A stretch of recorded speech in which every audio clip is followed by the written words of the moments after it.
Welcome back to the podcast. We are here today with Gillian Griffiths.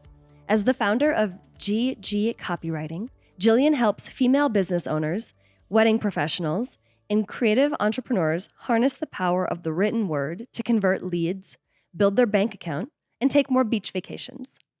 Gillian is an award-winning creative copywriter who spends her time between Las Vegas and Lake Tahoe. She enjoys great books, petting good dogs, correcting poor grammar, and hammering out headline ideas in the middle of the night. Welcome to the show, Gillian. Thank you so much for having me. I'm excited to be here. Thank you for being here with us. Why don't we launch right into your story? Like, where does this start? How did you come to be sitting here today? Yeah. Well, we can go all the way back. I was born and raised in Vegas. I come from kind of a very eclectic blended family. My mom was born and raised in Reno, and my dad was born and raised until he was about 9 years old in a very small town in Italy. He was raised in a convent by nuns. He was an orphan. And so I have like the Wild West side and the worldly side. I always say I'm like a little bit worldly, a little bit Wild West. First generation American on one side, second generation Nevadan on the other. My mom worked since she was in her early 20s and still does as an executive assistant to casino owners. And so my parents split when I was fairly young. And so on times when I was with her, she didn't have childcare. My brother and I were always running around like back of the house at the casinos that she worked at and like petting white tiger cubs at Mirage. And like we had all of the crazy wild casino type of experiences. And so I feel like that really instilled in me a love for just like stories, like an insatiable sort of appetite for stories, beautifully offbeat stories. I was always like the fly on the wall watching like the casino mogul like lose his mind over something or, and I like loved it as a little kid. I was like, this guy's crazy. This is so fun to watch. And so I've always loved stories. And as far as writing goes, I cannot think of a time that I didn't love writing. Like it's been a part of my life since I was old enough to actually do it. It's always where I feel most calm, most at ease, most at home, most like I'm, when you're doing that thing and you're like, this is what I'm meant to be doing in the world. That's how I've always felt about writing.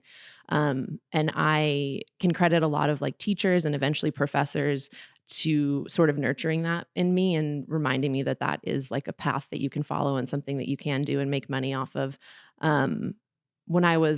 My mom always tells the story of when I was in middle school, you had to write an essay about like an activity you loved doing. And I wrote about surfing and wrote this very like descriptive, 2-page essay about surfing. And we had a teacher's assistant in that English class at the time. And the TA pulled me aside afterward and he had written like A++ on the paper. And he's like, I just want you to know, like I teach at the local community college and this is like on par with, if not better than some of the writing from local community college students, blah, blah, blah. And so I like take the paper home to my mom and I'm all psyched. I'm like, look how good this is. Well, and she's like, Jill, you've never been surfing in your life. What is this about?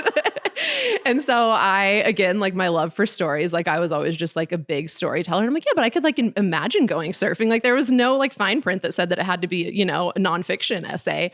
And so there are moments like that throughout my life where I had teachers or eventually professors pull me aside and talk to me about writing. And I just feel very blessed in that. It's just something that's always been a part of me and that I feel while I've done things to absolutely nurture it and evolve it, and I'm an avid reader and a big believer in continued education, for the most part, that sort of like the raw nugget of loving and being fairly decent at writing is just something that I have had since I was little. So yeah, I eventually went to school for journalism and minored in English writing naturally, and then had an emphasis in advertising. I combined with writing was always the weirdo who was obsessed with advertisements. I still am. Like when we go on road trips, I love reading every single billboard and seeing how the billboards change from town to town and state to state. It tells you so much about the people that live in an area, the way that advertisers choose to speak to people in different areas. It's just fascinating. So as a kid, I liked commercials more than I liked the cartoons. When we got our first computer, that's gonna like super date me, but like computers were not a thing until I was like maybe 10 years old or so. And so we got a home computer and it was a big, big deal. And I would sit down and open up Kid Pix, this like art program that I don't know if anyone remembers. It was like a 90s art program, and would like pull the factory clip art. It'd be like a kid in a dentist chair and would like write headlines to go with, like I would create advertisements. I had no idea that what I was doing was copywriting, but yeah, sort of the combination of loving writing, loving really off the wall stories, and then having this weird fascination with marketing and advertising is kind of what all compiled to bring me here, I suppose. I love that your philosophy even on your website, and we said it in our intro, it seems like your approach to this isn't just let me help you jazz this up, let me help you make this sound better. Flat out, your approach seems to be to give your clients freedom and using the power of the written word to achieve whatever it is that they want to achieve. And that is a really powerful mission that I don't think I've seen in the creative space. How did you get there? Yeah, absolutely. As you're saying it, I'm like, wow, that's a really big promise. I hope I'm delivering. No, I'm just kidding. I feel like I am delivering. I always send out surveys afterward, and statistically, I am delivering on that promise, I will say. But initially, I was totally like I always joke, the first few years of my business were the will write for food stage of my business. I graduated from college. I took a job at an advertising agency as an account manager. I had no idea what an account manager did. I was like, it's an ad agency. There's probably creativity involved. There was on the account side, there was no creativity involved. At least at that point, there wasn't much crossover between the creative and the account team. So I wasn't right. I was dealing with change orders and spreadsheets and clients. And I'm very type A. And so I like that, but that's not what I wanted to do with my life, was like organize budgets and things all day. So I, being very naive, like sat the owner of the agency down, was like, let's go to coffee, and then like quit in that meeting. Like just something that you do when you're like 23 and you're like, let's go to coffee. And so she had no idea. Like I'm sure it hit her and she's like, and you've been here for a month, you're quitting, like, and you also invited me to coffee to tell me this. This is very odd. So I just told her, I'm like, all I wanted to do was write, whatever. And so she said, have you ever considered copywriting? We would hire you as as a contractor. And so they were my first client, the agency that I quit from. And so I didn't know how long that would last. I still have the very first paycheck I received from that agency, like in my office as a reminder. And they loved my work that I did on one of their accounts, and they recommended me to someone else who recommended. And so it just kind of grew and grew. But at first it certainly wasn't like financially super lucrative. It was definitely a paycheck to paycheck thing. So I took on anything and everything. I would edit if people sent me copy to edit that they didn't love, sure, I'll jazz it up, I'll refresh it. Like at that point, it was just like, if you need someone who's good with grammar, I would edit, reports for business. I would edit anything. I would write speeches for weddings. Like I was all over the place. And then I got to a point after 4 or 5 years where I was fortunate enough to have a really long wait list. And it was a 2-month, then a 3-month. And eventually I got to like a 6-month wait list. And I felt like, well, this is not sustainable and people aren't going to wait 6 months for copy. And I really need to like niche down and look at what I actually love doing. And it was very like, who do I want to say no to and who do I want to say yes to? And I realized that I really love working with women who have founded small businesses like my own. And then just taking into account, I'm a big fan, and I tell businesses this all the time, like, first of all, you need to collect reviews and testimonials and surveys after you've worked with someone. And then second of all, you need to actually sit down with all of those in one big batch and look for common threads. And I was finding all of the time that people weren't just talking about, to answer your question in a very long-winded way, I can credit my clients to giving me this idea, because people weren't just talking about, oh, she wrote something that sounded amazing, which is how I always framed what I did. Like, I'm a talented writer and I can make you sound great. But she wrote something that after, implementing Gillian's copy, I booked my 2 highest paid clients of the year. I finally feel confident enough to post on social media because I have a brand voice guide that's guiding me. I finally feel relieved, and like relief and confidence and then sales were like the top 3 things that I would see in my testimonials and my client feedback and surveys, even in just like one-off emails that clients would send me afterward. And so I realized that I had something there that wasn't just about, I'll make you sound great, but what happens when you sound great, right? And as that relates to pricing, one thing that I always try to remind people is that you're not paying for the words, you're paying for what those words do to you. And like, confidence, number 1, is the thing I always hear. Relief, right? Maybe relief before confidence, because I feel like so many business owners, content's such an important thing in today's world, and so many people don't like writing, struggle with writing, feel like they were told they weren't good writers, right? And then lastly, confidence, relief, and sales. And so I can credit my clients to sort of telling me that that's what it brought them. And then I just learned to lean into that and to own the power of that. And like I said, I feel like I always make sure that I have the statistics to back that. And so I always follow up with clients like 6 months and even a year after implementing their new copy and ask, like, did you see better leads? Are you getting better leads on Google? How has your SEO improved? So yeah, it's just a sort of come from seeing the results that great copy can give you. What is it about your process, or how do you approach this to dive in with a client and get to know them, understand them, help them identify their brand voice so that they're part of the co-creative process? Because you can come in, you can get to know someone, you can be like, oh yeah, this is your voice, I'm going to write it for you. Here you go, right? But rather, it sounds like you really work with your clients to understand them, to make them feel seen and heard. And everyone's going to have a different brand voice. You help them identify that and build it up. Walk us through, like, how does that work? What are you thinking through? What are the emotions that are important? Give us detail on that. So I would say a lot of it comes from, and we spoke about this before we started recording, but like what it means to be a woman in this world, and particularly raised like in the 80s and 90s where things weren't where they are today. And I think so much of that, as we talked about, required, like, for me at least, being a daughter in particular, like being a peacekeeper in a family and always having this like hyper awareness of what other people's emotions are and where someone's at on their scale of 1 to 10, and when something's about to, blow up, or you know what I mean? And so it probably comes from like not the healthiest place, but I love watching other humans and assessing where they are, and quietly, well, I say quietly, but anyone who knows me would be like, she is not quiet at all, but being like a fly on the wall for other people's emotions and their emotional journey. And so I think part of that comes from just the way I was raised and how I am and what it means to be a woman in the world, where you tend to, like, whether it's out of a necessity or a survival or what, you tend to kind of observe where everyone is around you. And so I think that I have sort of a little bit of a natural knack for just understanding hearing what's not said, understanding where someone is, reading through their intake form, and I can easily tell like where they wanted to avoid. Or with Vanessa, I think like owning her power was something that I was like, are you kidding? You're one of the most badass women that I know. Like, you need to fill out these questions about, What are the questions? What are the tough questions on your intake form? I honestly don't really think any of them are that tough, but I think where I see people pull away or start to give really short answers are where, and it's because I work with a lot of women, right? And no one wants, like, you don't want to sound like you're bragging. It's like, if you work with men, like, they'll list their accomplishments all day long, but like, I'll ask for people to give me both like, hard accomplishments as far as awards you've won or things like that, industry accolades. But then I ask, give me anecdotal evidence of like tell me why I was born to do this story, or why I'm great at this work. Tell me what clients say about you. And so I've had that. Those are where you start to get into the questions that are about your bio, is where I feel like women in particular pull away. They don't want to sound like they're bragging. Right. And I always say, I'm like, I always tell my clients, like, I just don't want to sound like I'm bragging. I'm saying the fact that you say that to me proves to me that you will never be a person who's bragging, right? It's the people who don't worry about bragging that kind of sound like they're bragging.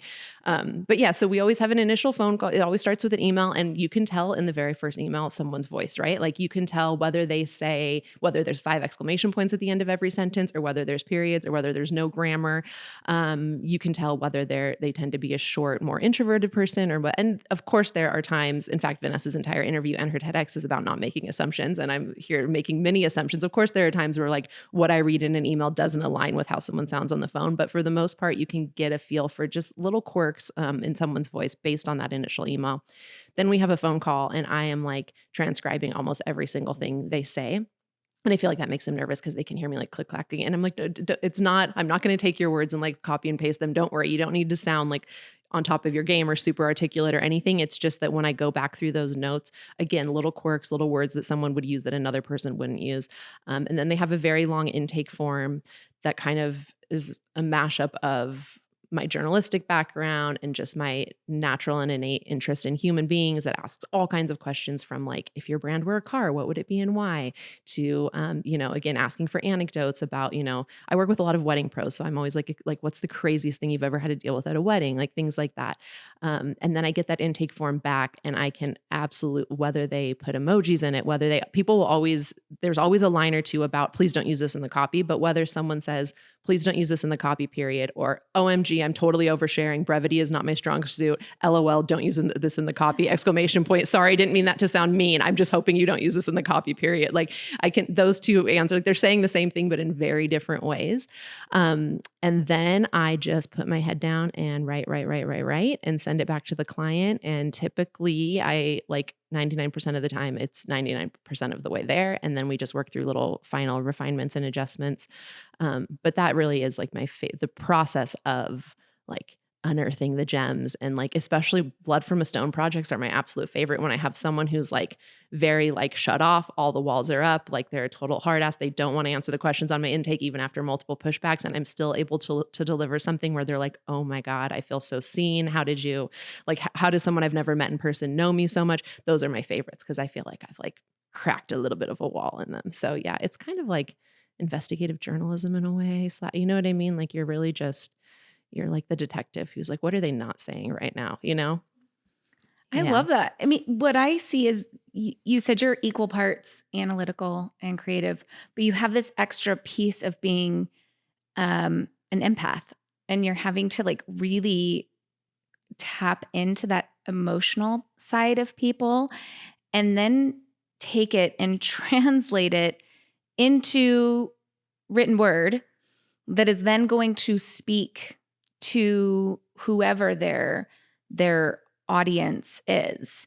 And I think Vanessa did such a beautiful job giving you a shout out, which we love. And we love Vanessa. She's been on the show, and you're right, she's a total powerhouse.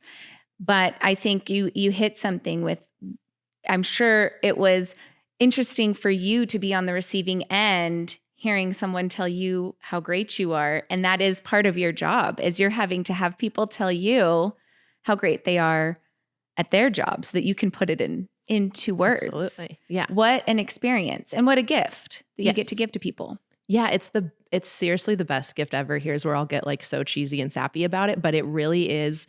Like everyone loves helping people, right? So this isn't me being like altruistic, like I love helping people. Like everyone loves helping people. You know, when like someone loses their keys or their wallet, and everyone's running around the house, and you are the person who finds the keys or the wallet, and it's like the best feeling. I feel like that's what it is when I deliver copy. Like I have helped you find the keys that you have been searching for years, and they're not even keys to the old car. Now they're keys to a new car that you're so psyched to drive, and like watching how psyched people get about that is my ultimate. And that's like a very selfish thing, because I'm like, I love when people give me amazing feedback, but like that is totally, it's the best feeling, because I'm like, I know, like, and sometimes it's people who have held out for years and years and have tried to write their own copy, or have hired 3 or 4 other copywriters and just have missed the mark. And it's, again, like right now where I am in my business, I'm very purposeful about working with small to medium female founded businesses. And so these are women who like, it's not just a drop in the bucket to spend what they're spending on copy with me. I understand like that responsibility is not lost on me, of the resources that they're putting into me financially. And so to be able to deliver something that I feel like you've found the keys, you know what I mean, for them, like it's the best feeling in the world. That's what I love absolutely most about my job, aside from the sitting down and writing part, is getting to give someone something like a gift, you know, a gift that they paid for. So not really a gift, but giving them something that they're psyched about is the best feeling. Why is this particular clientele, the women business owners, so important to you? From a very honest standpoint, when I was in my will write for food stage, the people who I hated working with the most and who tended to be the worst clients across the board were men, in the sense that I felt like, not all the time, that's very blanket. I had men who were lovely to work with, and I still work with some men who are lovely to work with, but typically like condescending, calling me hun in emails, treating me like I was like their daughter. And then another big red flag and like nails on a chalkboard thing for me is treating me like I'm an employee right off the bat. I think people don't sometimes understand the difference between a contractor and an employee.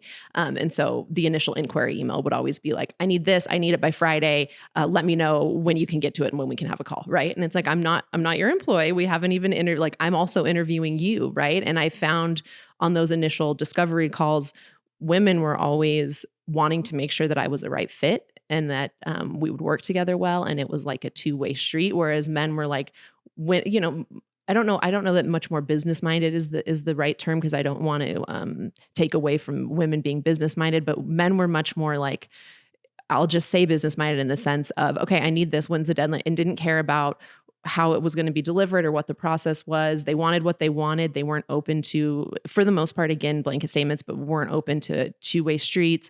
And so I just found, and I've also found that women tend to be more empathetic, and that the businesses that women own tend to be contributing to the world the things that align with my values and the things that I want to, rather than just selling a product for the sake of selling a product. A lot of women who I work with are service-based businesses, or if they are selling products, they're products that I believe in. And so once I got to a phase where I was fortunate enough to be able to niche down, it was kind of a natural fit that, look, I want to use my time and talents for things that I believe in. And across the board, those happen to be businesses that are, for the most part, founded by women. Very purpose-driven, Right. it sounds like, and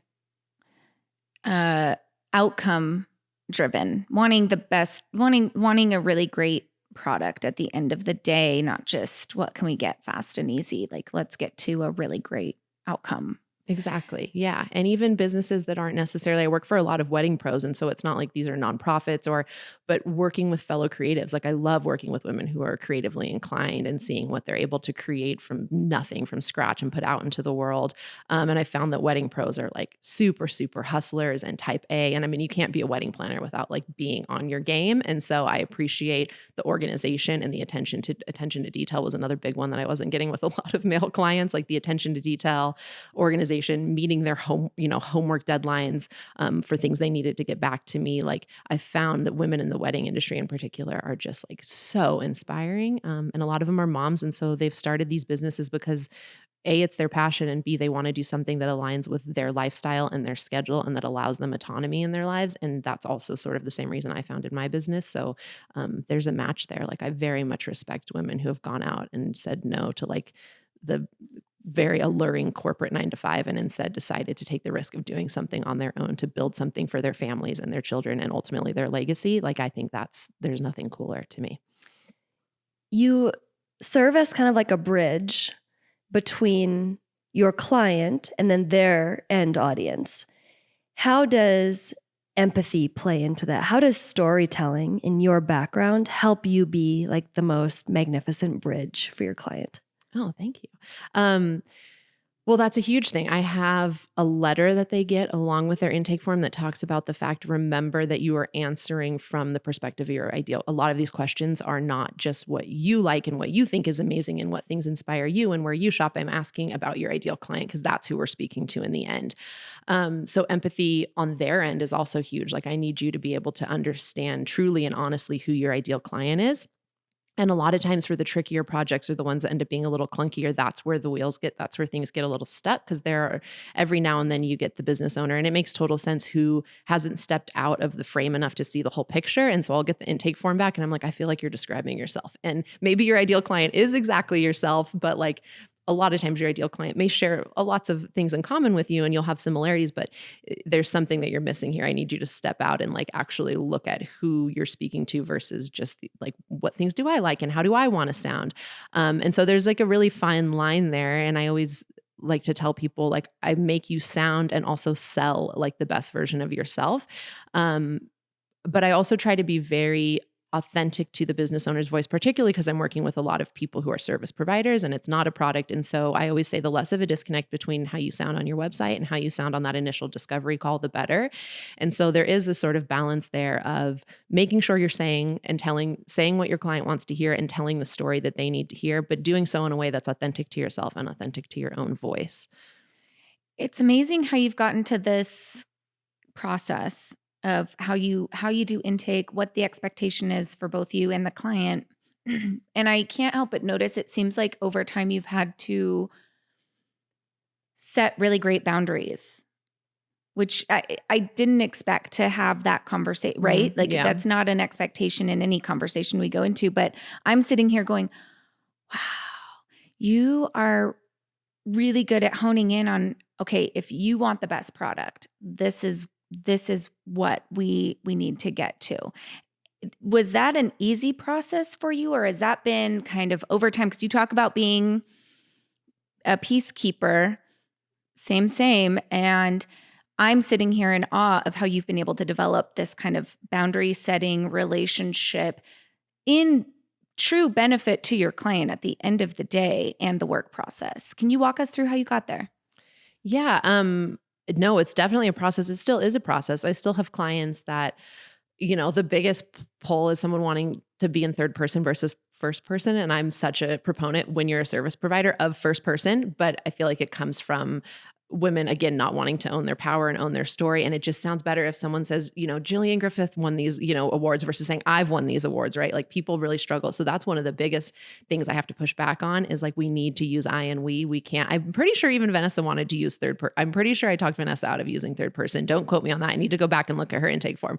But so yeah, that's still a struggle. There are still, and I find when I'm working with someone that I'm like, oh, they're such a, like this, like crazy acclaimed New York City wedding photographer who charges like $50,000 a wedding. And who am I to tell her that like we need to use first person, or that I don't necessarily agree with like the fact that she wants to use this as her tagline, whatever the case may be.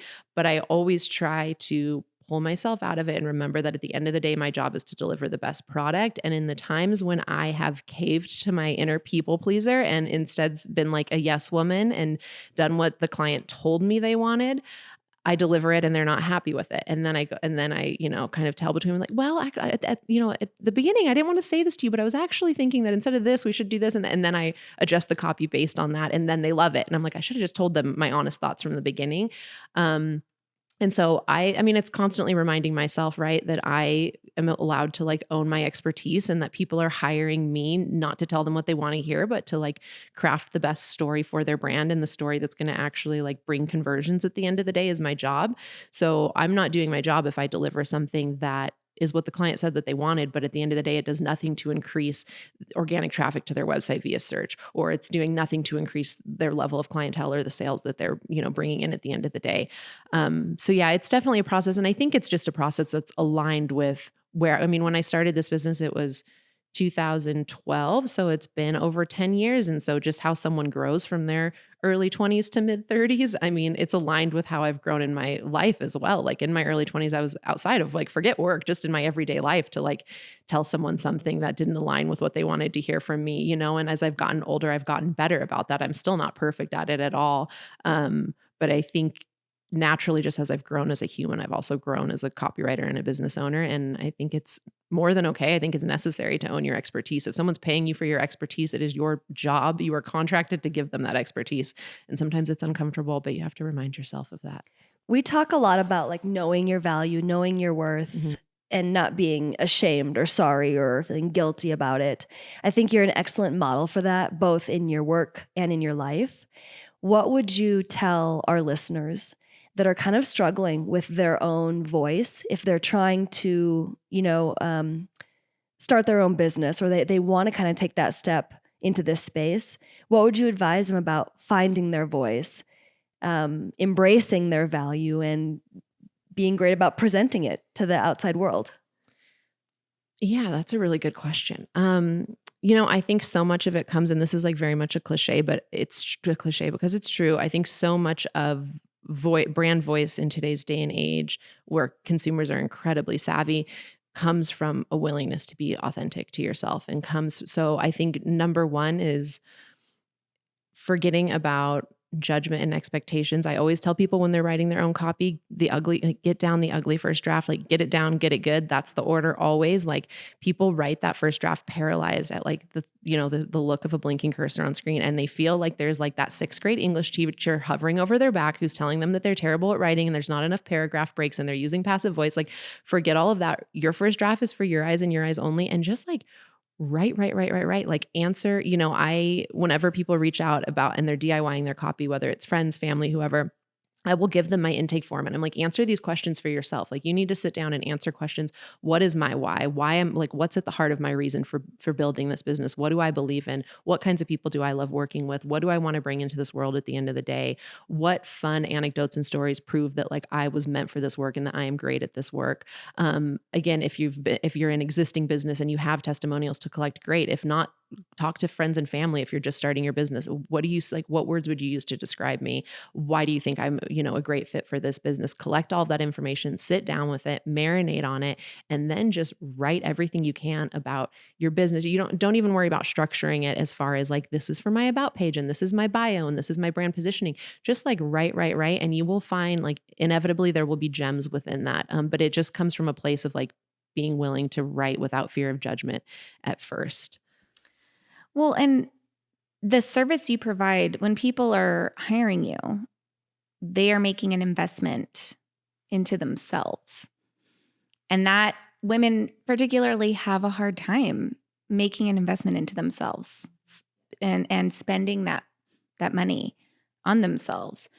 So I just think it's really incredible what you do in the niche you've chosen, and the fact that you're so focused on the end outcome. And I don't mean the outcome being the product. You really genuinely care about the impact on their business and their organization. And I think that's such a shift. And I really, really love that. So you reference on your website writing some of the biggest blogs in the industry and wedding speeches, which we talked about in the opening. Can you tell us one of any really great wedding speeches you want to That seems so hard. That's such a personal thing. I know. To write for someone. I haven't written a speech in a while. I've like turned a few of them down.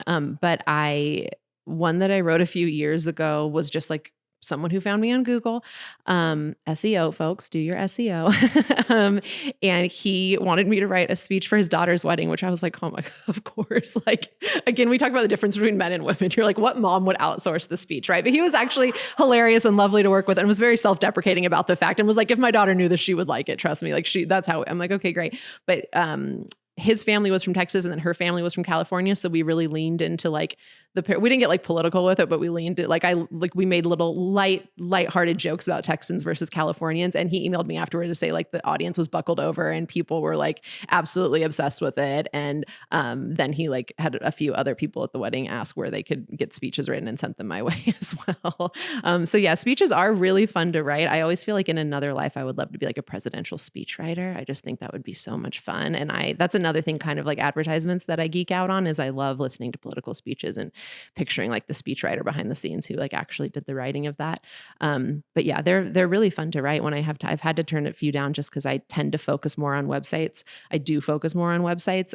But when I have a little bit of breathing room in my schedule, I'm always down to write speeches for people. I've written poems for people. I'm like I like make up jingles all day long. It's another like side project that I feel like I would totally love is writing jingles for commercial. I like speak to my son in pure jingles half the time, like new songs every single day.